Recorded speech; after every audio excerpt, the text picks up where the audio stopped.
Daniel chapter 11, verse 40 to 45. At the time of the end, the king of the south will engage him in battle, and the king of the north will storm out against him with chariot and cavalry and a great fleet of ships. He will invade many countries and sweep through them like a flood. He will also invade the beautiful land. Many countries will fall, but Edom, Moab, and the leader of Ammon will be delivered from his hand. He will extend his power over many countries. Egypt will not escape. He will gain control of the treasure of gold and silver and all the riches of Egypt, with the Libyans and Nubians in submission. But reports from the east and the north will alarm him, and he will set out in a great race to destroy and annihilate many. He will pitch his royal tents between the seas at the beautiful holy mountain. Yet he will come to his end, and no one will help him. We share together chapters 10 and 11 together. It's one unit. And last week we saw until the verse 39. Up until the verse 39, it describes the battle between the Antiochus Epiphanes, who is Antiochus IV, and the Ptolemy dynasty. And what was characteristic about Antiochus Epiphanes was, he is not truest, honest man. He fight the war with a deception, and he always attack and invade the weak, which is the Holy Land. And he was very cruel man, masquerade people without reason. And even with his such a huge size of army, he attacked the Holy Land on Sabbath, and that shows what kind of person he is. Now, from the verse 40 verse we saw 35, verse 36, the topic moving into the Antichrist. And to showing the Antichrist, obviously, using the image of Antiochus Epiphanes.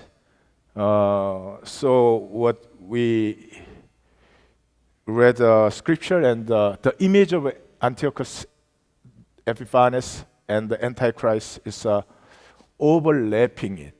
Okay, so let's begin with verse 36. The king will do as he pleases.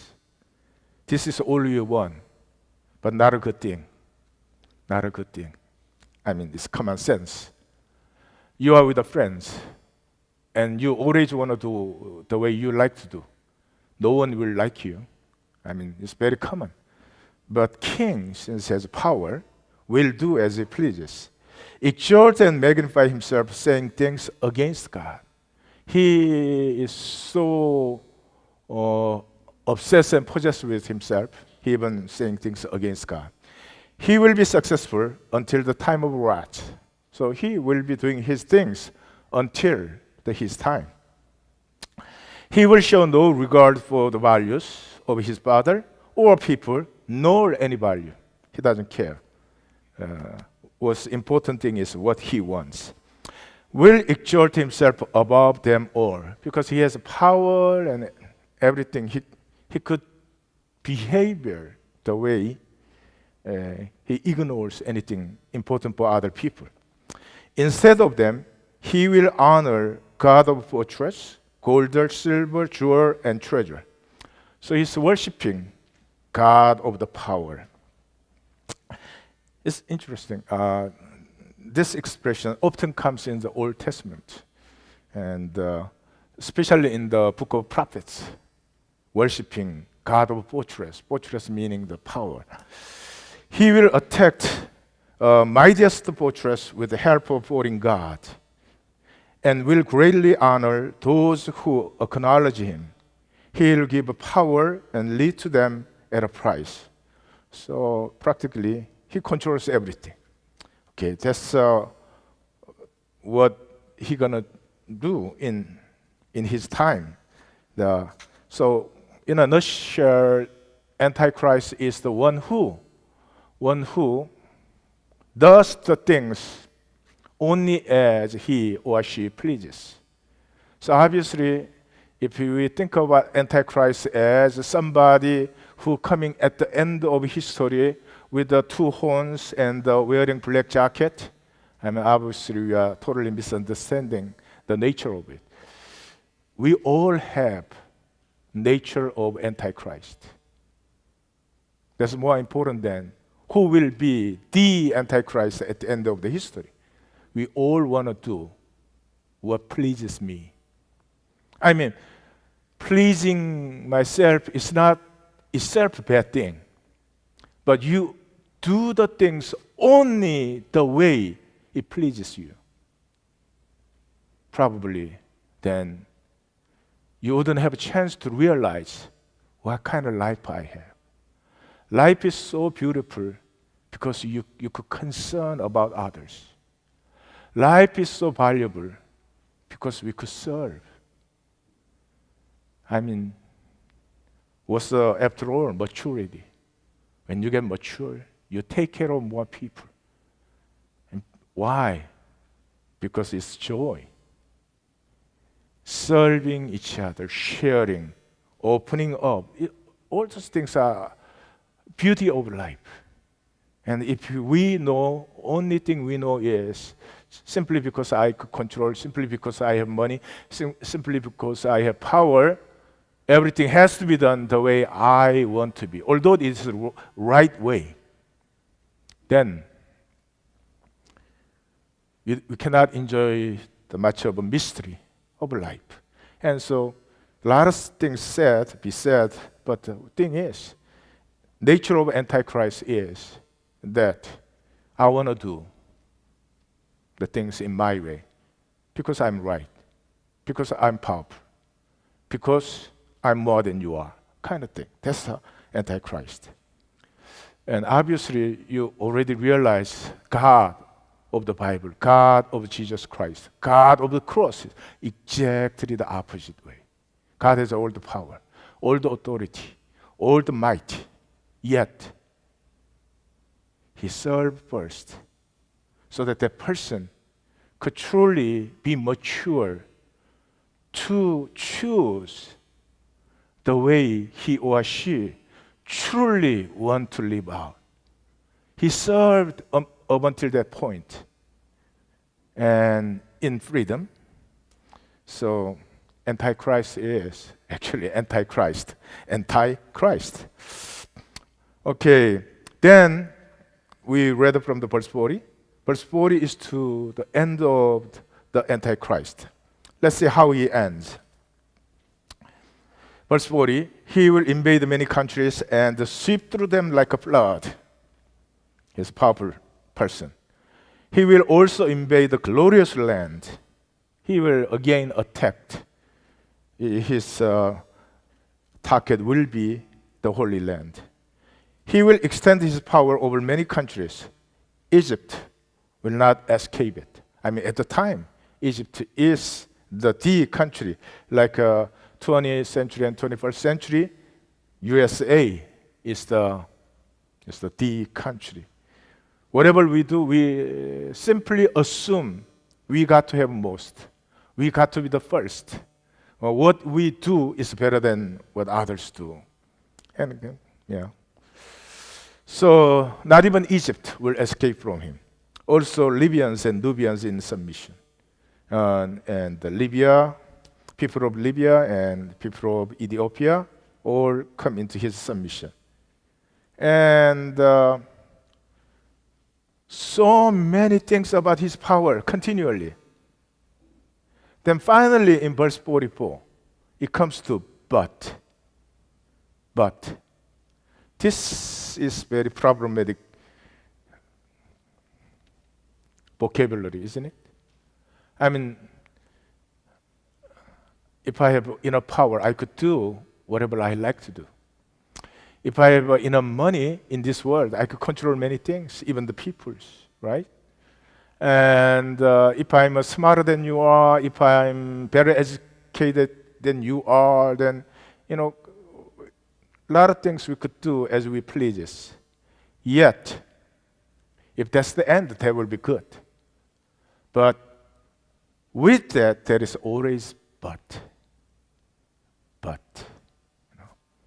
But reports from the northeast will alarm him. He will set out in a great race to destroy and annihilate many. So, person in power have not much of patience, since it's used to do the things the way the person wants to. When something doesn't come into his control, we become angry and rage. So every time when you are angry, check out yourself. There is nothing to be angry in this world, actually. Always behind the anger, there is assumption. This thing has to be done the way I like to. Because I'm right. Reasons are because it's supposed to be, because it's a good thing. Many reasons could be there. But in the essence, behind the anger is always assume the right that things has to be done the way I want. Always remember the cross. Cross is in this world, one thing surely it cannot be, it shouldn't be, it must not be. That's no good. That's no good, really. Jesus of Nazareth is the one person who really deserves respect, deserves honor, deserves to be praised. And crucifixion, if Jesus is crucified, then there is no God. God cannot be. How can you allow God, who destroyed the value and honor he praises? Yet, when the time of crucifixion comes, rather than being angry, he willingly submit his will to God only in faith, in the reality. And there is nothing you could submit. It's truly pure faith. Still God is, still God reigns, still everything gotta be under the authority of God, even though it seems to be the end. So again, it shows Christ and Antichrist. Then he will pitch his royal tent between the seas at the glorious holy mountain. And it seems a bit strange sentence, isn't it? Set his royal tent between the seas at glorious holy. Where is seas in the Jerusalem? Jerusalem, there is not even lake, not even pond. But if you know the Old Testament, you will know the meaning of it. In the temple need to use a lot of water because they have sacrifices. So they made a huge water tank. And Palestine is such a land, the water is so rare, they made that big water tank named the sea. They called it sea, actually. Then they made another little water tank, 10 of them, 5 on the right side of temple, another 5 on the left side of temple. So If you know the Old Testament, you understand it. He pitched his royal tent at temple of God. He really set himself above God. Then finally, yet he will come to end and no one will help him. I mean, Bible is a strange book. I mean, this guy has this much power. Guy or lady, I don't know. You used to think that's supposed to be the male person. But seeing today's culture, it might be a female person also. Since in the Hanaim Church, I guess female people are more powerful than. Henry, is it true? Did you hear that? Not my household.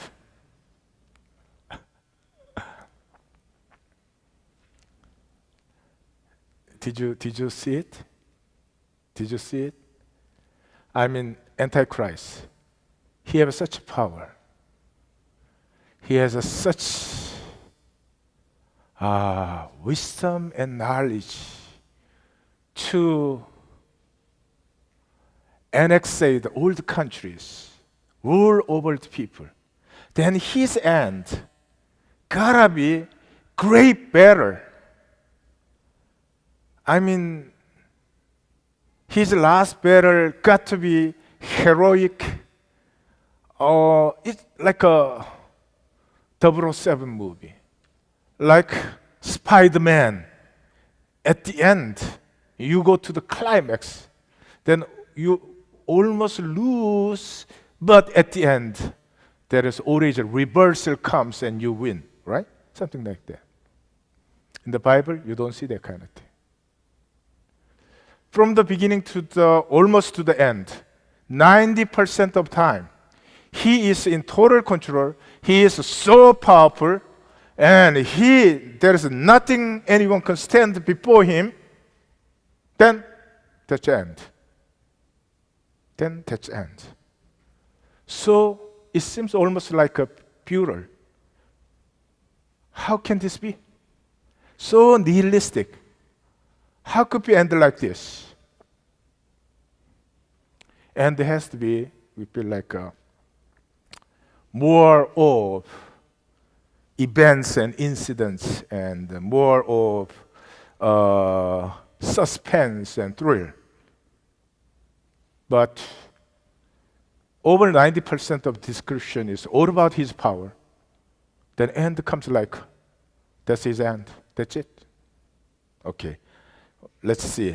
How is it? I'll share two lessons from the scripture. First is abruptness of the end. Abruptness of the end. As I told you already, verse begins at 36. All the way to the later half of the verse 45. It's all about his power. And later half of the verse 45, it says, it's his end and no one can help him. Strangely, always the Bible says that. And you cannot be expected. And it's just sudden. No one ever think this will be the end. And the end comes like that. Abruptness, the end. And Jesus especially emphasized that a lot of times. I mean, there are more verses than this, but I just select a few. I'll share with you from the Matthew chapter 24. In 17, let no one on the roof of his house go down to take anything out of the house. Don't even go down to the house. You don't even have that much of time. Let no one in the field go back to get his cloth. You don't even have time to get back to your house from your field. I mean, in ancient times, your field cannot be like miles away. It's around your house. For in the days before the flood, people were eating and drinking and marrying and giving in marriage up to the day of Noah entered the ark. Up until Noah entered the ark, the people just simply couldn't imagine the end is coming. So, and they knew nothing about what would happen until the flood come and took them all away. That is how it will be at the coming of the Son of Man. And verse 44, so you also must be ready, because the Son of Man will come at an hour when you do not expect him. And never can be expected. So, meaning that don't ever think, oh, I still have some more time. Today I have better things to do. Today I have more important things to do. But tomorrow I will. That's not the biblical healthy mentality. The 50. The master of the servant will come on a day when he does not expect him, and at an hour he's not aware of. Matthew 25 chapter. Jesus saying about the end. Half of the he's saying is the end time is time of separation, time of division. The other half is you cannot expect. You cannot expect the end. So you have to live every moment, every day as if you are living at the end of your life. So 24, he continues saying then even with the parables, and then he coming to the 25, he still saying that. Verse 13, therefore keep watch, before you do not know the day or the hour. Simple reason. Why the end comes in unexpected time. No one can expect. The simple reason is, if you know the end, your life is not genuine. Again and again in history, few years ago, the Korean American community too, the people said that there was a certain day, certain time, Jesus is going to return. So they gather, and I don't know what they are doing, and they even the TV crews went out their meeting, right? And obviously Jesus didn't come, because if you know when he's come, then moment you know his coming, your life is not genuine. You don't live like that. At the end, you will meet the Lord. You, I. Imagine this. I've been living a life like, it seems that I don't much care about the Lord. Then I realize 3 months from now, Jesus is going to return. So from now on, I become very good person, which you wish. And I behave very good, I be nice to you, and I guess it's not imaginable, right? If I being nice to you, I'm not who I am.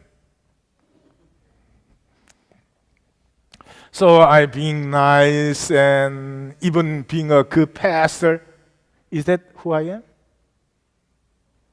That's not genuine. That's a deception. You are not that kind of person. You're just acting out because in desperation. And even then, millions of people fall into that temptation. Why? Because their faith has been phony deceptions. They don't live a life. They come to church. They acting out. They do the religious activities. They worship and praise, no problem in the church. Once they go out to the society, that's another matter. Jesus cannot be the Lord. Right? Something else or somebody else. If that was who I am, knowing when he is returning, so I totally change behavior. That's not repent. That's not repent. I'm manipulating myself in another way to gain another interest. So, principle of the Bible is always simple. No one knows about the day or hour, not even the angels in heaven, nor the Son, not even Jesus Christ, but only the Father. Because anyone else know, life is not genuine at all. In Acts, it says again, it is not for you to know the times or dates. Father has set his own authority. So, and this always erupt.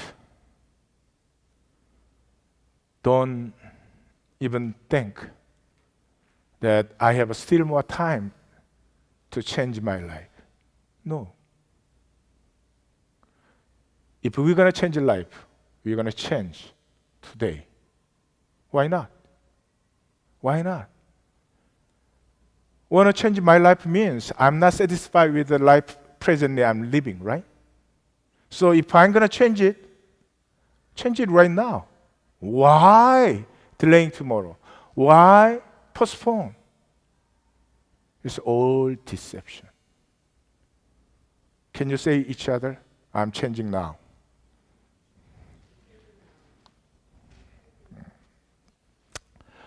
That's the first lesson, abruptness of the end, abruptness of the end. And the grace of God is, He doesn't always make that abrupt. He still wait and wait, giving chance and chance, opportunity after opportunity. If His principle just executed, lot of us will tear the tears. And so that is grace of God. But the principle is very simple and straightforward. The second lesson is inverse relation of power and love. There is an American sociologist whose name is Willard Walter Wallace. What kind of parents he has. The more amazing thing is he is from Walla Walla, Washington. Yes. I mean, imagine he introduced himself. Hi, I'm Willard Wallace from Walla Walla, Washington. www. My children accuse me that I'm no good at naming a child. But since I'm pastor, I named a lot of child. Actually, I named good. And that accusation is because of one child name. That child I named Ellerton. Jonathan is a German way to saying Ellerton. Er is God, Nathan, beloved of God. And Ellerton, then you could call either way, Er or Nathan. But I hope to him to be called Er. Er. Isn't it a nice name, Er? But somehow the parents, I guess, didn't know. They keep on calling him Elatan.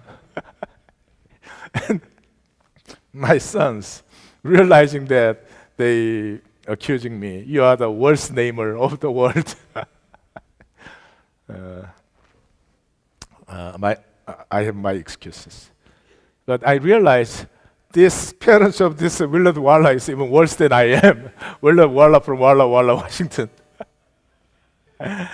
And he is a sociologist mostly for the family and education. He's a really great sociologist. And one of the dominant theory of his social theory is inverse relationship of power and love. Actually, inverse relationship of power and love is my term. He didn't say that, but the content he is saying that is there.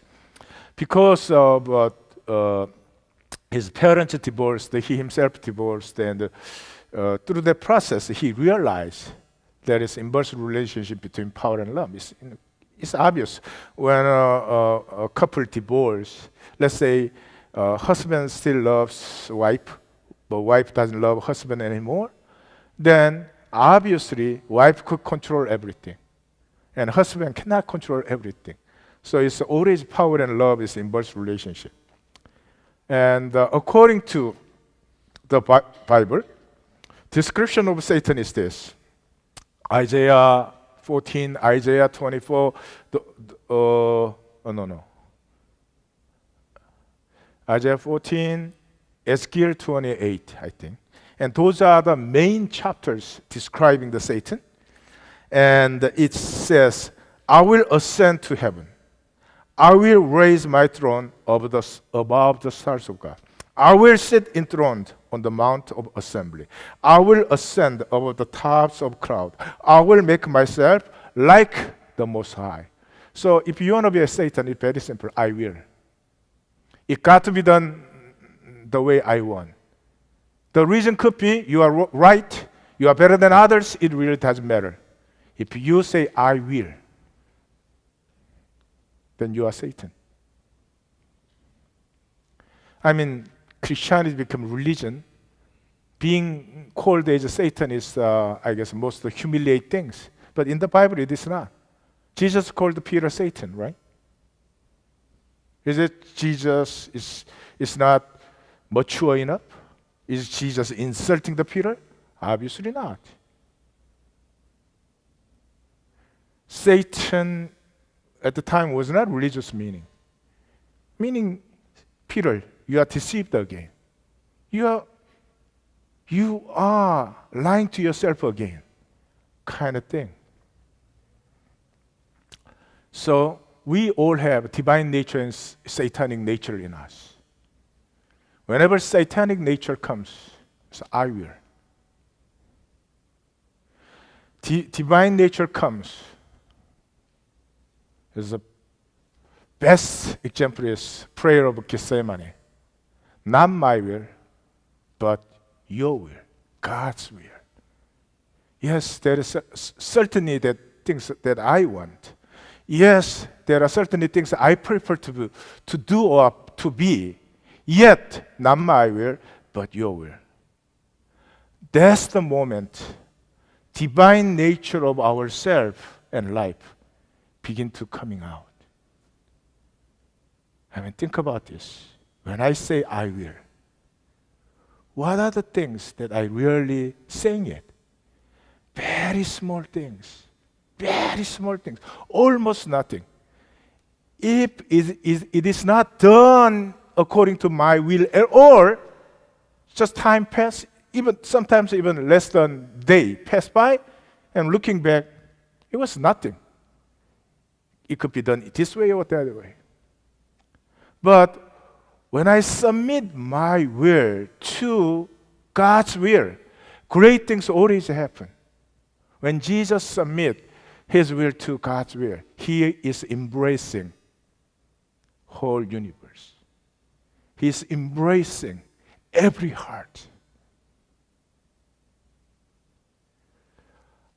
Our I will always come in very small calculation. Very, very tiny calculation. Makes us very small. Makes us very cheap. Makes us always to regret that life that I have really sincerely lived. So I will is no good. I will is. And the opposite is Jesus Christ, obviously. And the prayer of Gethsemane I shared already. Philippians is best example. It says, who being in very nature God, did not consider equality with God something to be grasped. I mean, he is God. I mean, he says, I'm God. He insists being God. I mean, there is nothing wrong. Something to be grasped. But made himself nothing. Taking the very nature of a servant. Being made in human likeness. Remember Satan? He want to be like God. Jesus, who is God, he became like human. So the diversion comes here, right? And being found in appearance as a man, he humbled himself, become obedient to death, even death on a cross. And I always drawing diagram about this. I'm a 공돌이, so whenever I draw the diagram, it's much easier to understand. The Satan is the one who is supposed to serve God under his throne. And Isaiah chapter 14, he says, I'm going to raise my throne above the cloud of God. Cloud is always symbolize the presence of God, right? So he want to be God. I want to be like the Most High. He want to be God. So he was thrown out of the heaven. So he came down to the earth. That's why Ephesians chapter 2 verse 2 describes Satan as the ruler of the kingdom of air. The planet Earth, small, very precious, is God's total mystery. Is dense in this planet.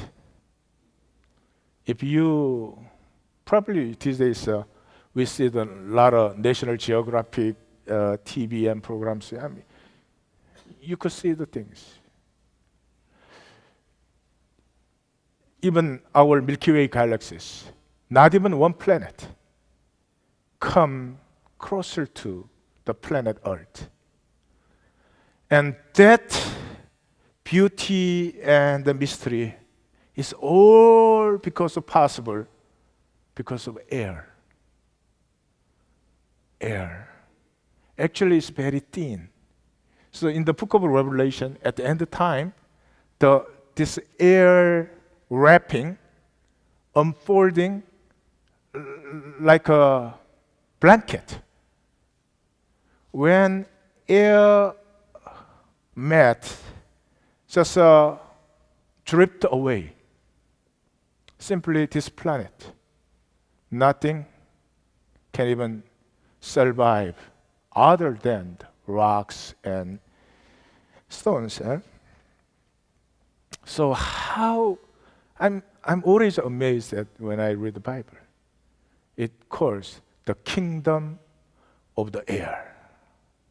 So until the air is wrapping this little planet, God's life and mystery and beauty are densely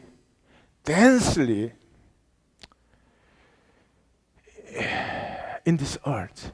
Even one fish, the mystery of one fish he has is far beyond thousands of planets in other solar systems. And, so Satan was kicked out to the kingdom of the air, meaning this planet.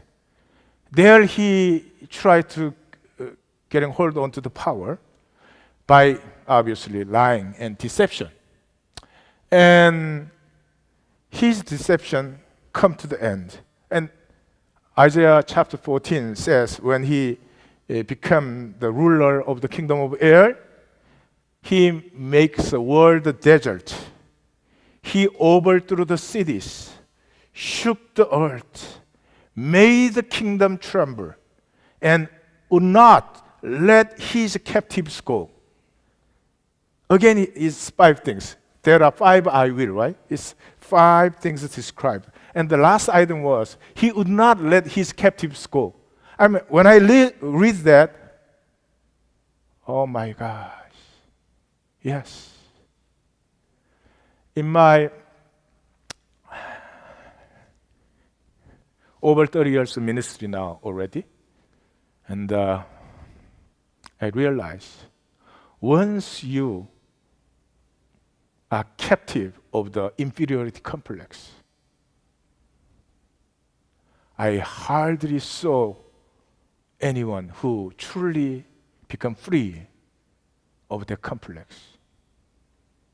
Even though it's groundless. Something like this. I have small eyes. I'm short. I mean, my hair is not strong enough, so I cannot make a style. And I didn't go to good school.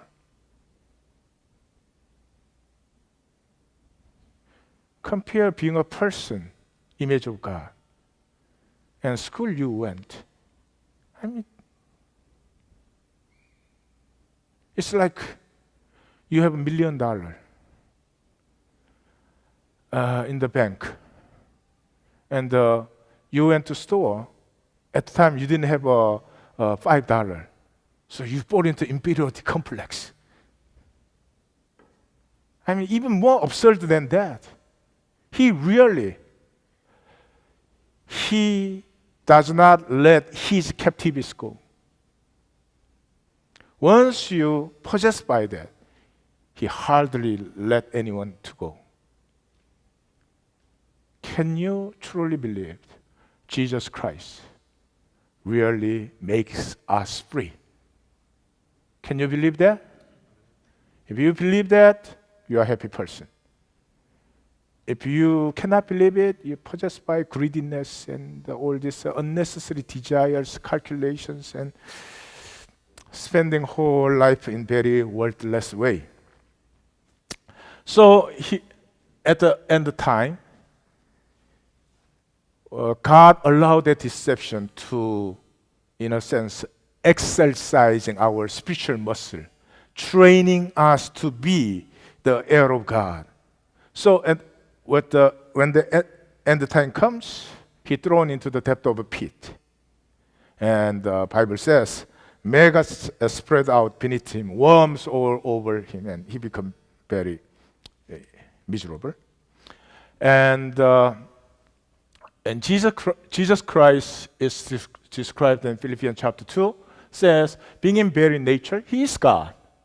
But he didn't consider himself equal with God.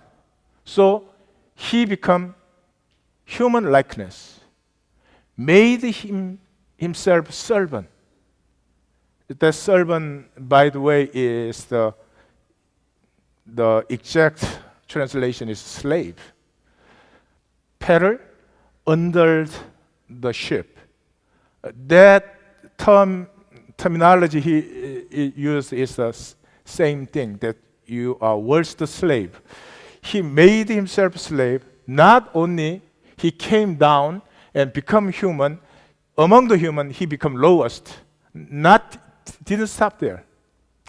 He humbled himself, became obedient to the death.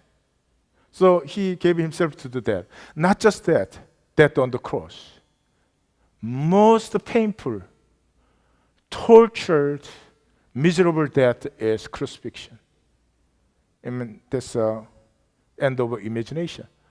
Then Bible says, therefore, God exalted him to the highest, gave him the name above every name.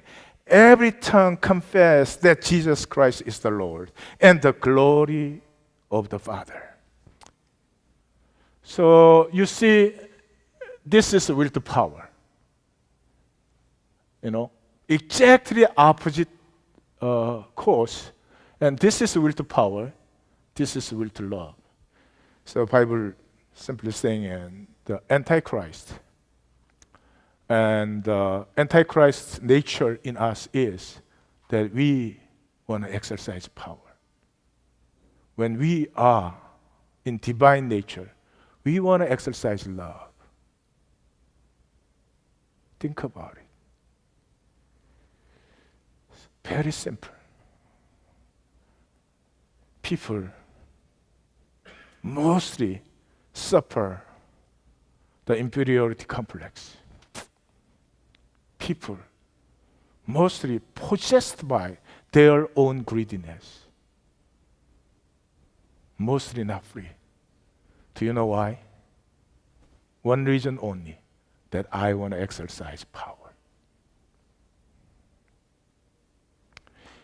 If my heart turn into I want to exercise love, there is nothing can prevent us. And hearts become deepened, widened. As I live, life become more mature and deeper. My heart. These days, one of the prayer topic for myself is that, Lord, give me a cosmic heart. Cosmic heart. I have known many people in my life. This year I come to be 60, right? You know that, 60? Can't even count. I've been living from the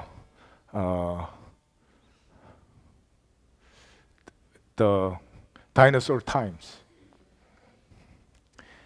And when you become that age, you keep on thinking about looking back the life. Ever since I could remember, I had friends, elementary school, junior high, high school, college, and all those things. I've known many, many people. Then I come to think about how many of those I truly loved. Tragic. Not even 1%. Why? All those times I was possessed myself. That I want to present myself something greater, something better. I don't want to be conceived by other people that I'm miserable. I'm not that successful. Who cares? If I value all those people, imagine myself and life, so free, so wide, and so flying. I'm regret all those times. So then I begin to pray to God. God, give me cosmic heart, like your heart. Could embrace anything. Without good and evil. Without right and wrong. And who am I who decides right and wrong? Who am I who decides good and evil? Whether people or event or incident is all given to me from God's providence as a blessing. All those things make me grow, make me more mature, make to use the divine nature that God has planted in me. And only I exercise that divine nature against the satanic nature, that I become more a person that I really love myself. Before anybody else, I come to be the person that I really love and admire. So I'm cosmic heart. Almost like last night, even in dream, I prayed that, give me a cosmic heart. All those galaxies. Let's pray.